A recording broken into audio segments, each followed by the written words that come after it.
Hi, friends. Hello. Welcome back. I'm going to dive in over here. Hi, Hey, everybody. guys. Welcome back. We're on episode 101. Today we're going to talk about homeschool co-ops. Yes. And specifically how ours is set up, because we've had a lot of questions about it, because we speak so highly of our co-op that we love so much. So we're going to dive into that. But first, I want to read you guys an awesome review. Thank you again to you guys who have left reviews, and we're begging for more. So if you listen and love us, hop over to iTunes and leave us a review. It helps us in so many ways. So this is from Kaylin88. And she says, thank you so much for this podcast. The happy music at the start of this podcast reminds me of the times I listened to the Call to Homeschool Mamas in summer 2020. I was so inspired and I knew I was called to homeschool too. I wasn't sure if I could do it and you held my hand while I took the plunge. You guys inspire me each week as I listen. Homeschool is the best thing I've done this year. Keep up the amazing work. Thanks for what you've done for our family. Thank you so sweet. much. Thank you. That's a wonderful review. And you know what? We love our happy music so much. Every time we press record, we start humming behind the scenes here, and you don't get to hear that, thankfully. Yeah. But we have fun. Carry a tune. But no, it's so fun. But we're really excited to dive into co-ops today because I think it's one of our very first episodes, like number 2 or something, about socialization. Yeah. I think I saw a homeschool meme about it, like calm homeschool mom. Then it says you talk about socialization and she escalates to a 10, right? It's like, are you serious? Yeah. Do you think I lock my children up in a basement? Right.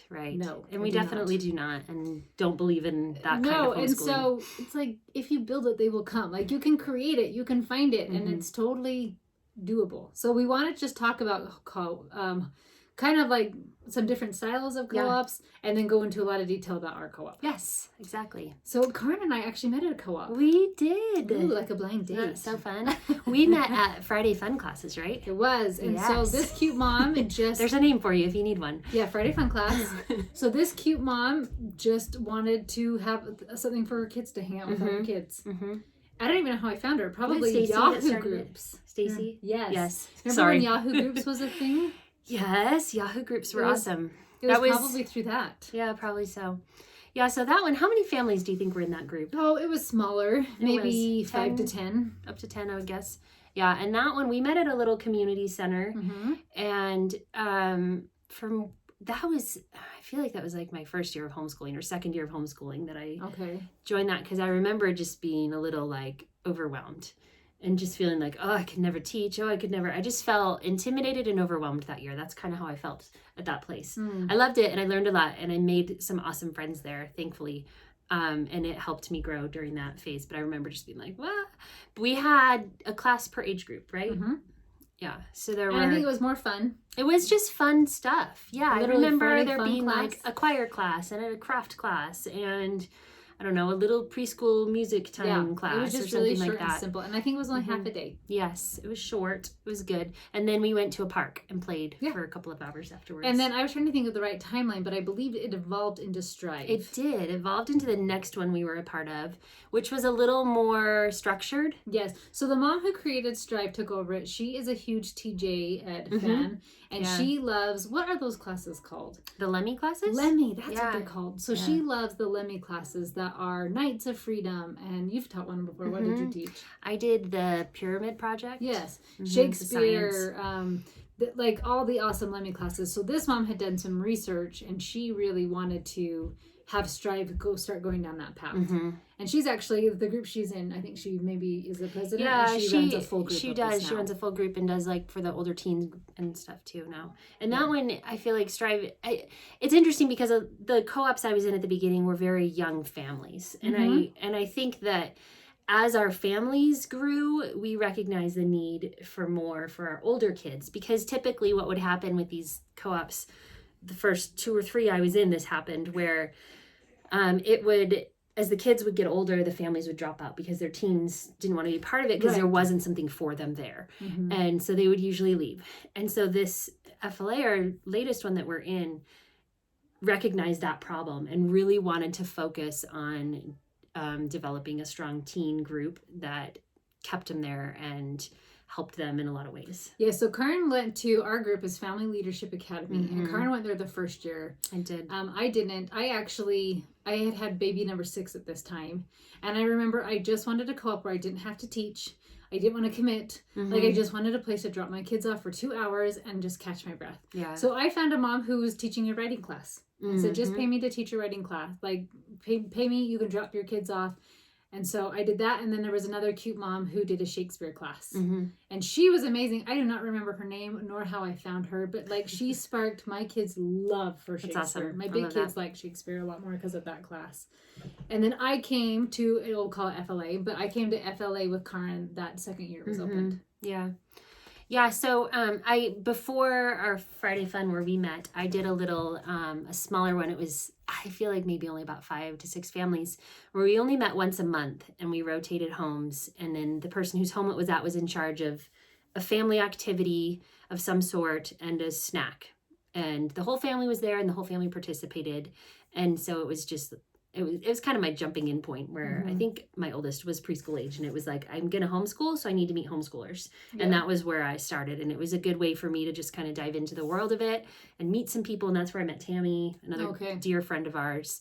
And, a bunch of our friends from Strive came over to FLA. They did. A lot of them moved over. And I think it was kind of at that same point where a lot of us had kids when they went to those getting years. older and they needed something for their older kids. And so I remember it was a hard decision for me to leave one group and moved to the other because I loved the people I was leaving. Yes, I remember when they all left. I was like, and what? it was hard, but I was so grateful I did because the growth that happened in our family after this new co-op was incredible. Well, yeah, so some of these co-ops were just perfect for little kids where you can just play at a park and it is very fulfilling to them and it is enough for them. And like I was diving into TJ Ed a little bit, so I was thinking about this. You have that 0 to 8 range, right? The love of learning. Yeah, well, I think 8 to 12 is love of learning. Oh, is it? Oh, what's the younger one called? I forget. It's been so long since I've read that. But yeah. I have it right here. The younger ones. The younger one is core phase. That's right. And so my kids were entering into this older phase. And so the co-op, they needed more. They wanted deeper connections and relationships, and they were ready for more content. Yes. They were ready for more than just swinging swords around and giggling and telling jokes. Yeah, and Family Leadership Academy, where we are now, is it really has focused on the teen group, and as well as all the ages. But its main focus. But its main focus and its main goal is to develop a strong base for teens and to have them build good relationships, but also have a place where they can learn deep and discuss things and just have friends that are similar to them and that they love being around. But it's interesting. So when I applied for FLA, I was coming with 2.5 teens, right? Because my daughter's right there. And so it was like, you have teens, you're in. Yeah. And now, how big is our teen group? Oh, it's huge. We have to split into 2 now. Yeah, there's probably 60. Yes. And it's amazing. Yeah, and so it's this awesome group. But what I love when it was still kind of small and like you had more intimate relationships, when one of the girls was having her sweet 16, she invited my 12-year-old daughter to it. Oh yeah, because it that wasn't weird. No, it wasn't. And they do that still. My little 12-year-old has been invited to birthday parties of some of the older girls too, and she feels so honored and so included that a 12-year-old would go to a sweet 16 party is just like the best thing in the world. You know, she was so happy. Well, there's just a beauty to it because like once you are in your 20s and beyond, nobody cares what age you are, right? I know Karen and I are close in age, but like if we were 5 or 6 years apart, it doesn't matter. It doesn't matter, right? My husband's 4 years older than me. So is mine. Oh, okay. Oh, we both dated older men, right? But like it doesn't matter. And so how beautiful to give them this gift of and they're that way in this group where they don't really care their age. They're just, oh, you're one of us. You're our friend, and it's great. They're a great group. Anyway, so I want to kind of tell you the outline of how it's set up, the structure of our Family Leadership Academy group. We meet every Friday, and we meet, well, normally it's the whole day. It's like 9 to 2. Right now we're going to talk about pre-COVID. Pre-COVID, yes. COVID times are a little different, but typically it's a full day event from like 9 to 2. And they would do like 3 weeks on, 1 week off. Yeah, which was the best when we figured that part out because... And then you really need a break. 12 classes. Yeah, so 12 per semester. We use semesters. And each hour from 9 to 2, we have a lunch hour. But each hour, there are 1 to 2 classes per age group. The younger ones usually just have 1, like the preschoolers and 5 and 6-year-olds have 1. And then the older kids will have 2 options. And sometimes 3. Sometimes 3, yeah. And we teach them. the moms and the dads teach them. Very occasionally we have someone We tried come hiring in. people out, but they would charge like $100 a kid. And I remember one semester, because I had so many teens, and it was almost $1,000 for me. And I was like, I can't. Yeah, so we've had to make a lot of decisions over time to keep costs really low for families, because when you have a big family, which most of us do, it just gets too pricey, and then people can't afford to keep coming. So yeah, mostly it's just mom and dad taught. And then we have a board of elected moms that run it. Each year, it typically changes presidency 1 to 2 years. President's usually 2 years, right? And then every other position is willy-nilly. And there's 5 to 6, I think there's 6 board members. There's like a president, a vice president, treasurer, secretary. There's like a youth PR. board position and a public relations. Yeah. So, and those are elected every year we elect new board members. And they just kind of help keep everything running smoothly. Create the schedule. Do the schedule. They bring in the new member, the families, and interview them. They keep up with the fees and the dues, find a place to meet. There have been a lot of problems there over the years. It's hard to find a building that lets us come. So I'm wondering if it's a Utah problem. I don't know. Well, a big problem here is that the LDS Church does not allow homeschoolers to meet in their buildings. And I know other churches don't allow LDS people to meet in their buildings. Other churches don't allow us to meet in their buildings. That is true. They don't want us there because we're not of their faith. And so we struggle here to find a place to meet. Yeah. That's our biggest obstacle, I would say. Yeah, I think so too. But we do have a really great spot we meet in right now, which is perfect. Well, it's stinky. It is stinky. It's actually a barn. It's so funny. It's a barn. One day I'm gonna build my own. Yeah. But for now, it's great. It's far away from us, though. Yes. Okay, so we have like a set of bylaws that we have families sign every year. We have to sign saying we'll follow the rules. And some of those rules, I was trying to think of some of them, but being consistent with your building payment. You have to have a parent there. You have to have a parent there. So it's not a drop-off. Or a grandma, because I think your mom's a chaperone. A chaperone. Yeah. Nanny. We've had a nanny come had before. a nanny come.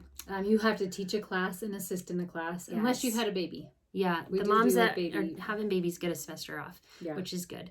It's needed. We have kind of a dress code. We have...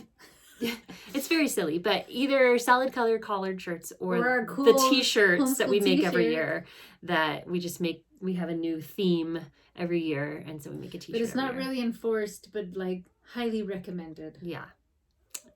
And then just like general respect and kindness and things like that. Yeah. And honestly, there's only been one.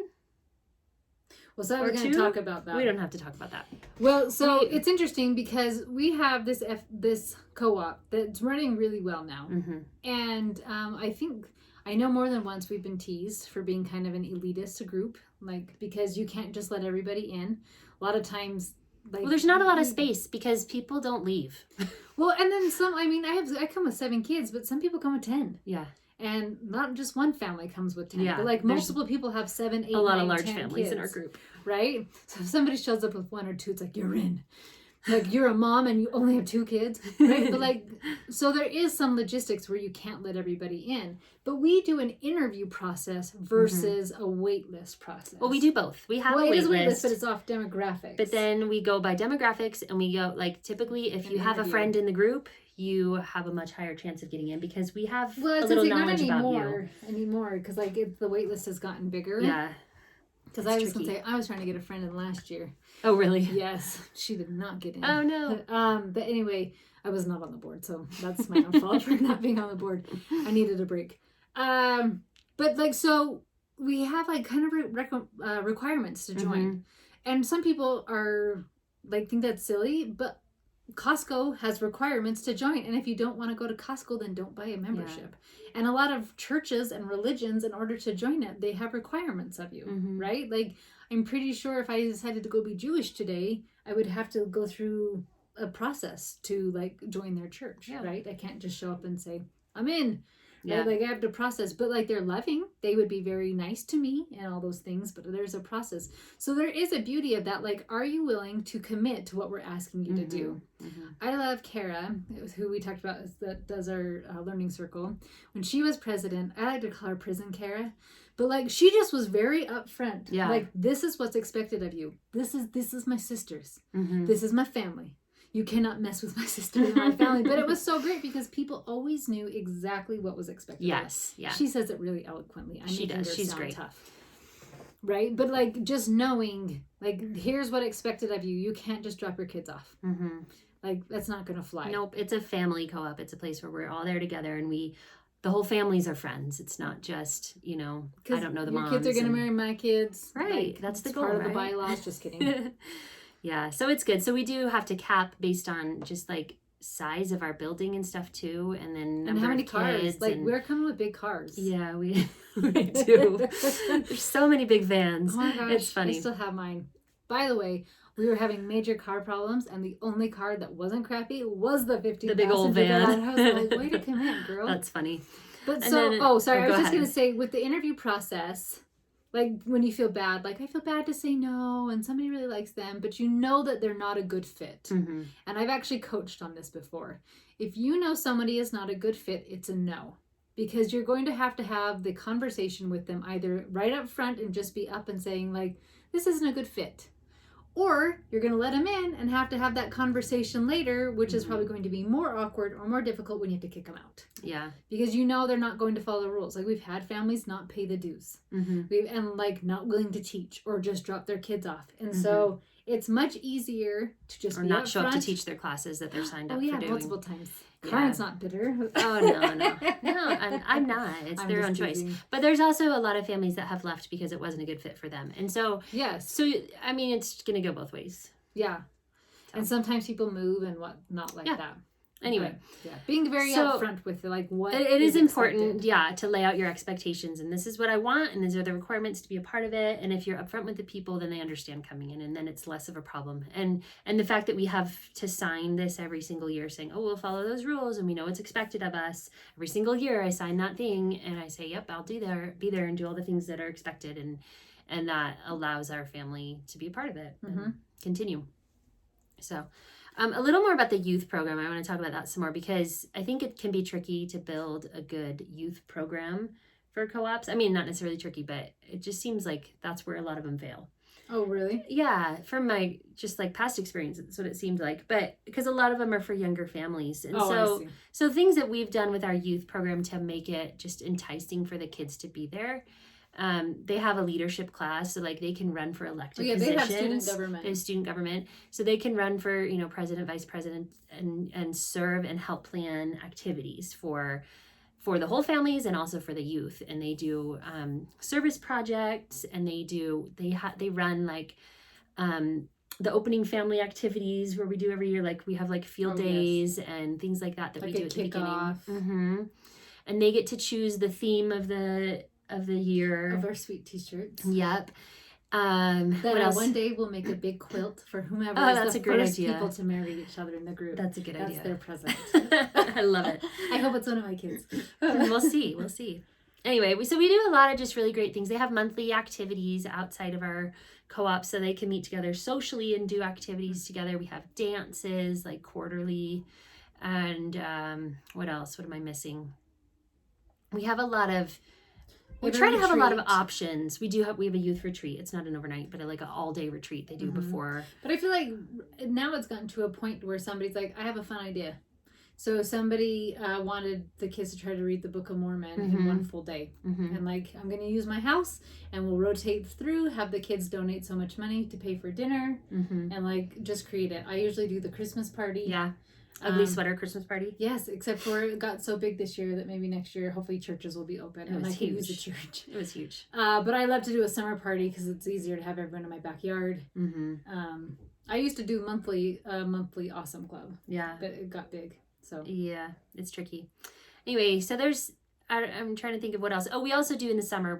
We stay connected in the summer and we do park days weekly for our families. And those are just totally optional. Come as you can.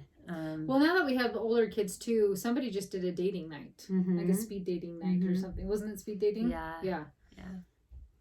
So there's a lot of fun stuff going on, and we love it so much. And it's been a long-term co-op that's lasted. What are we on, our 8th or 9th year? I know, I couldn't remember. I feel like it's 8. I think we're on our 8th year, and it's pretty incredible. So Well, I wanted to end on one more thing with so that's our co-op. But if you are like looking into a co-op, being clear of what is it you want. Yes. Because there are co-ops that are drop-off. Mm-hmm. And there are some in our community that are as well that are just drop off. And you're like, guess what? This is where I am right now. I need a drop off place for my kid. Or some of them are, there's one that's all Lemmy classes. That's all TJ Ed classes. And somebody said it's actually kind of nice because you don't have to know like what classes are we going to plan. We just go through the rotation. Yeah. And where we're like, I guess I'll teach this this semester. We do. We kind of just pick whatever we want to teach. Yeah. So ours is willy-nilly that way, but I actually like it that way. I like it too. And then what are you hoping to get from the co-op? Like, is it just a place for your kids for social stuff? Yeah, so that's actually been a discussion, like, when I've been on the board of our co-op, that has been thrown out so many times, because there are some families that come just for the fun classes. And then there are some families that come to give their kids, like their scholar, their older kids. Like their schooling. Yeah, like a heavier, meatier class that they wouldn't have been able to do at home. And so people have different purposes, even within our group, of why they're there. And that's why we like to offer different options of classes, so that if she's the one that comes just for the fun, her kids can sign up for the art classes. And if mine come for the depth, mine can sign up for the harder classes, not harder, but you know what I mean? Like the more scholarly studying. You need to read these books. And so we try to offer a lot of options so that people can get a mix of whatever they want. Yes. So I've also done, when in supplementing our FLA, I did a group called Invictus, where it was 4 moms that we did a group together, and we just rotated through our houses, and we did a science class, I did a life skills class, and somebody else did history. And then the other mom, because it was just one kid, so she's like, I don't want to teach, but I'll donate towards the funds, right? That's what she wanted, and that's what she could do. And so that was really fun. I've done that before. My daughter Tess, I did for a little while. We did Little Ladies Club. Yeah, you remember that? Yes. And so she wanted to hang out with friends, but was just having me throw money at different activities she didn't really care about. I guess I'll do dance. I guess I'll try this. And I was like, you don't care about any of these. Why don't we bring a bunch of girls to our house that and we love, and I'll do an activity. And then right now with my Briggy, we tried it with multiple kids, but it went back to just one, where he just has one friend come over consistently on Wednesdays. And it recharges him. He gets this really good buddy. I tried bringing in more, which is funny that I thought he would have liked that. And he was like, no, I just want the one friend. Yeah. They liked that intimacy that they had with one another. That's great. So if what you want doesn't exist, create it, my friends. And don't be afraid to. Yeah. And the surprising thing is, there are so many other people looking for the same kinds of things out there. And like with our group, we've had so many people on our wait list that people are just reaching out to each other and creating their own thing. And you can just make what you want, and it doesn't have to be big and scary. When a big group of moms comes together, we're all capable, we all have skills and knowledge, and everybody's going to contribute and make it many hands make light work, and it doesn't feel as overwhelming as you think it might be. Yeah. So that's just kind of a background on our co-op, and finding a co-op or creating a co-op of whatever it is you want. You can find that. Yes, definitely. So you guys are awesome. Don't forget to give us a review because you love it, and we will talk to you next week. Bye-bye.